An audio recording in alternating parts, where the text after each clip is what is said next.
সুশিক্ষিত করতে হবে, দীক্ষা দিতে হবে, যারা যেন কোনো ধরনের পার্শ্ববর্তী রাষ্ট্রের হাতে যেন পা না দেয়। দেশ আমাদের কাছে সবার উপর, আমাদের নেতা জিয়াউর রহমান বলে গিয়েছেন সবার উপরে দেশ, ব্যক্তির চেয়ে দল বড়, দলের চেয়ে দেশ বড়। আমরা রাজনৈতিক দল কার্যক্ষেত্রে সবসময় এটার উদাহরণ হতে পারি না। সুতরাং আমাদের সেই নেতার নির্দেশ ধারণ করে আমাদেরকে দেশপ্রেম আমাদের মধ্যে আরো জাগিয়ে তুলতে হবে। এবং হিল ট্র্যাক্সে আমরা যে জনগোষ্ঠী সেখানে আছে পাহাড়ি, তাদেরকে বোঝাবার চেষ্টা করব, তাদেরকে সময় সুযোগ সুবিধা সবকিছুই দেওয়ার চেষ্টা করব, তাদেরকে মোটিভেট করার চেষ্টা করব। কিন্তু সবশেষে আমাদের সামরিক বাহিনীর ব্যাকিংও লাগবে। আমরা এই শান্তি চুক্তির আমলে যেসব জায়গায় ক্যাম্প ছেড়ে দিয়ে এসেছি, প্রত্যেকটি ক্যাম্প আবার নতুন করে আমাদের দখল করতে হবে। দেশে যখন আবার শান্তি প্রতিষ্ঠিত হবে, যখন দেখবো যে সেইখানে অধিবাসীরা প্রকৃত বাংলাদেশী চেতনাকে ধারণ করেছেন, তখন আমরা চিন্তা করতে পারি এই গ্রুপিং এ।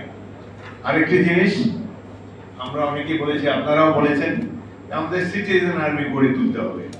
আমাদের প্রত্যেকটি ছাত্রকে সামরিক প্রশিক্ষণ দিতে হবে।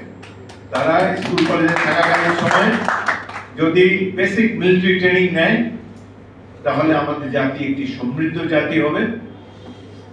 এবং কারো কোনো ধরনের যদি অন্যরকম চিন্তা ভাবনা থাকে বাংলাদেশকে পদানত করার জন্য, সেই চিন্তাও তারা আর প্রকাশ করতেও সাহস করবে না। যদি আমাদের শিক্ষিত, সাহসী এবং প্রশিক্ষণপ্রাপ্ত জনগোষ্ঠী আমাদের থাকে, বিএনপি যদি রাষ্ট্র ক্ষমতায় যায়, জনগণ যদি দায়িত্ব দেয়, আমরা নিশ্চয়ই এই ব্যাপারে প্রয়োজনীয় পদক্ষেপ ইনশাআল্লাহ গ্রহণ করব। আরেকটি বিষয় আপনাকে বলেছেন যে আরেকটি রাজনৈতিক দল জামাত ইসলামীর সাথে বিএনপির সম্পর্ক আরো ঘনিষ্ঠ হতে হবে। আমরা তো ঘনিষ্ঠ সম্পর্ক ছিল এত বছর, একসাথে আমরা নির্বাচন করেছি, তারা আমাদের সিম্বল নিয়েও অনেক সময় নির্বাচন করেছে যখন তাদেরকে ব্যান করে দেওয়া হয়েছিল। আমাদের তরফ থেকে আমাদের বন্ধুত্বের হাত সম্প্রসারিত করে রেখেছি, কিন্তু সাম্প্রতিককালে তাদের আমিরের দু একটি কথায় আমাদের কিছুটা মানে দূরত্ব সৃষ্টি হয়েছে। তবে রাজনৈতিক দল আলোচনার মাধ্যমে সব দূরত্বই অতিক্রম করা সম্ভব হবে, বিশেষ করে যেখানে জাতীয় স্বার্থ ঘনিষ্ঠভাবে এখানে বিদ্যমান। আমরা ইনশাআল্লাহ বাংলাদেশি জাতীয়তাবাদী ধারাকে অক্ষুণ্ণ রেখে শহীদ রাষ্ট্রপতি জিয়াউর রহমানের আদর্শকে অনুসরণ করার জন্য আমরা সকল রাজনৈতিক দলকে নিয়ে একটি জাতীয়তাবাদী প্ল্যাটফর্ম গড়ে তুলব। এমনকি আমাদের দলের পক্ষ থেকে বলা হয়েছে নির্বাচনের পরও আমরা একটি জাতীয় সরকারে যাব, যাতে করে যাদের নির্বাচনে জিতে আসার সুযোগ কম, সামর্থ্য কম, তাদেরকেও সাথে করে সঙ্গে নিয়ে আমরা যাতে বাংলাদেশের স্বাধীনতার সার্বভৌমত্ব অক্ষুণ্ণ থাকে, সেজন্য সকল ধরনের রাজনৈতিক বিবেচনা করে আমরা প্রয়োজনে একটা জাতীয়তাবাদী প্ল্যাটফর্ম গড়ে তুলব, যাতে করে সেই পতিত ফ্যাসিস্ট স্বৈর শাসক আর কোনোদিন ফিরে আসতে না পারে।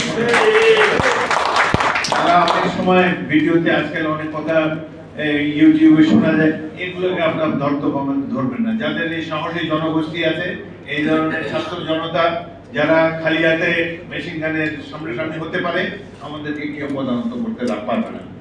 আরেকটি জিনিস হলো, বাংলাদেশের যারা সামরিক বাহিনীর অবসরপ্রাপ্ত সদস্য, আমিও এই কমিউনিটিরই একজন, এরা এতদিন রাজনীতি কোনো আকর্ষণই বোধ করেনি।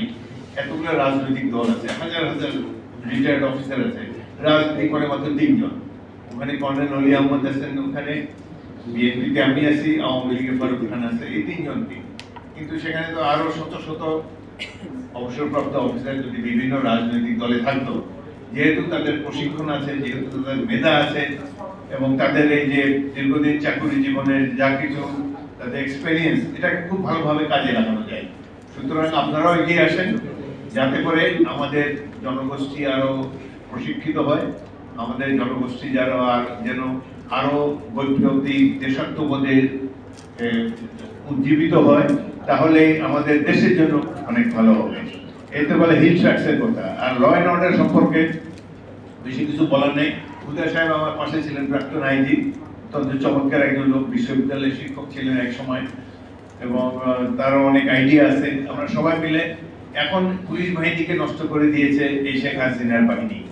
এমনই এক বাহিনী বাংলাদেশে বিনা ভোটে 16 বছর বাংলাদেশের উপরে জগদ্দল পাথরের মতো চেপে বসেছিল। যার ফলে এই দেশের সকল সম্পদ বিদেশে পাচার হয়ে গিয়েছে। আমরা প্রতিবেশী দেশের রাষ্ট্রের একটা আশ্রিত নতুন জনগোষ্ঠীর মতো এতদিন জীবন কাটিয়েছি। আমাদের বাক স্বাধীনতা ছিল না, গণতন্ত্র ছিল না, আইনের শাসন ছিল না। প্রকৃতপক্ষে একটা পরাধীন জাতিতে আমরা পরিণত হয়েছিলাম। সেই অবস্থান থেকে এই যে বিপ্লবী ছাত্র জনতা এবং বিরোধী রাজনৈতিক দলসমূহ এই 15-16 বছরের সংগ্রামের মাধ্যমে আমরা যে আজকে রাহুমুক্ত হয়েছি, আজকে যে আমরা আবার নতুন করে আমাদের একটি দেশকে গড়ার জন্য সুযোগ পেয়েছি, সেই জন্য এই সংগ্রামে যারা আত্মদান করেছেন তাদের সবাই রুহের মাগফিরাত কামনা করি। বিশেষ করে রংপুরে আমি কিছুদিন আগে গিয়েছিলাম, আবু সাইদ নামে একজন বিশ্ববিদ্যালয়ের শিক্ষার্থী, তার যে দুহাত প্রসারিত করে মেশিন গানের সামনে বুক পেতে দেওয়া, এটি তো এখন বিপ্লবের সমর্থক সারা বিশ্বব্যাপী। সারা বিশ্বে বাংলাদেশে যে এই ধরনের একজন বিপ্লবী যুবক সৃষ্টি হয়েছে, এটি একসময় আমাদের কল্পনারও অতীত ছিল। অস্ত্রের বিরুদ্ধে অস্ত্র নিয়ে যুদ্ধ করা যায়, যেটা আমরা 71 সালে করেছি, বা নিরস্ত্র মানুষের যুদ্ধ, পরিবার পরিজন নিয়ে যুদ্ধ, সাধারণ মানুষের যে বিপ্লব, এটি দেখার সুযোগ পেয়ে আমরা অত্যন্ত অভিভূত হয়েছি। এই পুলিশ বাহিনী ছিল একটা গণদুশ্মনের বাহিনী, তাদের অনেকে কাজে যোগদান করেনি। এই ব্যাপারে কঠিন ব্যবস্থা নেওয়া হবে এবং আমরা রাজনৈতিক দলের তরফ থেকে পুলিশে কিভাবে সংস্কার করা যায় সে ব্যাপারে আমরা সাজেশন দেব। এখানে প্রকাশ্যে অনেক কথা বলতে চাই না, কিন্তু আমরা এই পুলিশ বাহিনীকে এমন একটা বাহিনীতে পরিণত করব যারা প্রকৃত জনগণের সেবক হবে। এই জনগণের উপরে ডান্ডাবাজি করে থানায় গেলে ধর্ষণ করা হবে এবং এই ভাড়াটিয়া রাজনৈতিক দলের কথায় গুলি করে মানুষ হত্যা করা হবে। এই অবস্থার আমরা অবসান চাই। পুলিশ বাহিনীতে অবশ্যই আমরা সংস্কার আনবো এবং যদি আমাদের দল বিএনপিকে যদি দায়িত্ব দেয় বাংলাদেশের জনগণ, তাহলে পুলিশ বাহিনীকে প্রকৃত পক্ষে একটি জনকল্যাণধর্মী মানুষের সেবক বাহিনীতে পরিণত করব এবং এই পুলিশ বাহিনী আর আতঙ্কের, পুলিশ থানাগুলো আর আতঙ্কের জায়গা থাকবে না। সেখানে গেলে সত্যিকারের দেশের মানুষ যাতে সেবা পায়, আশ্রয় পায়, সেই ধরনের পরিবেশ আমরা সৃষ্টি করতে পারবো। এই বাহিনী ব্যাপক সংস্কার প্রয়োজন। আমরা বর্তমান সরকারের কাছে আমরা আশা করে আছি, কিন্তু এই সরকারের কর্মকাণ্ডে আমরা কিছুটা হতাশ হয়ে গিয়েছি। তাদের একজন 4-5টা মন্ত্রণালয়ে বসে আছে, কিন্তু সেখানে কোনো কাজ দেখছি না। স্বাস্থ্যমন্ত্রী যাকে করা হয়েছে একদম ভদ্র মহিলা, কোনোদিন কোনো হাসপাতালে যায়নি।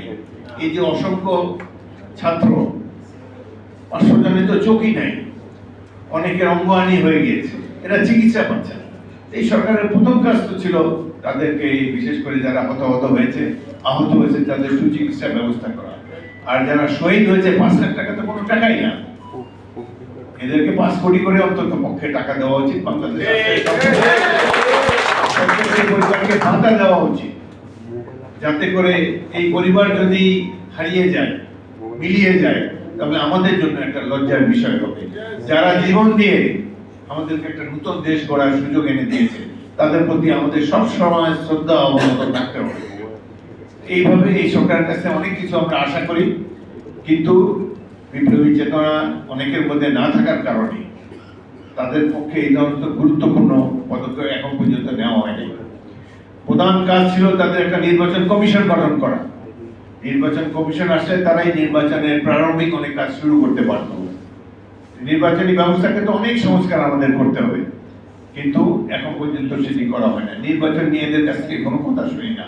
মনে হয় যে তারা বছরের পর বছর থাকতে চায়। থাকুন, সংস্কার করুন, বিপ্লবের প্রতি অনুগত থাকুন, বাংলাদেশের জনগণের আশা-আকাঙ্ক্ষার প্রতিফলন আপনারা ঘটান। এটা তো কোনো চাকরি না, আপনাদেরকে দেশ করতে হবে। এবং এমনই একটি দুর্বল সরকার যে আনসার পর্যন্ত অভ্যুত্থান করতে চায়। সুতরাং আমাদের দরকার, অতি অল্প সময়ের মধ্যে দরকার জনগণের নির্বাচিত একটি সরকার, যারা এই বহিষ্করণকেও প্রতিরোধ করতে সক্ষম হবে আর চট্টগ্রাম হিল স্টার্সকেও বাংলাদেশের অভ্যন্তরে দৃঢ়ভাবে রাখতে সক্ষম হবে। একজন বলতে চায় না, একজন যাদের সাথে আমার যুদ্ধ, তাদের মধ্যে থেকে একজনকে অ্যাডভাইজার বানিয়ে দেওয়া হয়েছে। তারা কি তাদের সম্পর্ক নিজের জাতিগোষ্ঠীর স্বার্থ রক্ষা করবেন না, বাংলাদেশের বৃহত্তর জনগণের স্বার্থ রক্ষা দেয়? সুতরাং এইসব ব্যাপারে চিন্তা ভাবনা করা উচিত ছিল। প্রফেসর ইউনূস দেশ বরেণ্য ব্যক্তি, বাইরের বাংলাদেশে তিনি বাংলাদেশের জন্য একটি role model as well as বাংলাদেশের ফেস হলো ডক্টর ইউনূস। এই ধরনের একজন দেশ সেবককে আমরা পেয়ে আমরা অত্যন্ত কৃতজ্ঞ। তার ইমেজের কারণে বাংলাদেশ ভবিষ্যতে আরো উন্নতি করতে সক্ষম হবে। তবে তিনি যোগ্য ব্যক্তিদেরকে, যারা বিপ্লব ধারণ করেন, এই ধরনের ব্যক্তিদেরকে নিয়ে তার এই উপদেষ্টা পরিষদকে আরো প্রসারিত করুন, এবং যারা এই বিপ্লবে ভূমিকা রেখেছেন, আপনাদের অবসরপ্রাপ্তদের মধ্যে আমি দেখেছি কর্নেল হক, ইনি জুলাইয়ের আগে থেকেই পর্দার অন্তরাল থেকে কাজ করেছেন। জুলাই মাসে শহীদ মিনারে রাজপথে মিছিলে কয়েকজন অবসরপ্রাপ্ত কর্মকর্তাদেরকে নিয়ে উদ্যোগ নিয়েছেন। সেজন্য আমি সামরিক বাহিনীর কর্মরত সদস্য এবং অবসরপ্রাপ্ত সদস্য সবাইকে আন্তরিক অভিনন্দন জানাচ্ছি। আজকে সময় কম, আমারও ধৈর্য নেই, আপনাদেরও ধৈর্য নেই, সেজন্য বেশি সময় দেব না। আমি আবারও কর্নেল আকরামকে আন্তরিক ধন্যবাদ জানাচ্ছি, তার সহকর্মীদেরকে, অন্যান্য অবসরপ্রাপ্ত অফিসারদেরকে ধন্যবাদ জানাচ্ছি, যারা আজকে আমাদের এই আলোচনা অনুষ্ঠানের সুযোগ করে দিয়েছেন। আপনাদের সবাইকে অসংখ্য ধন্যবাদ। আল্লাহ হাফেজ। বাংলাদেশ।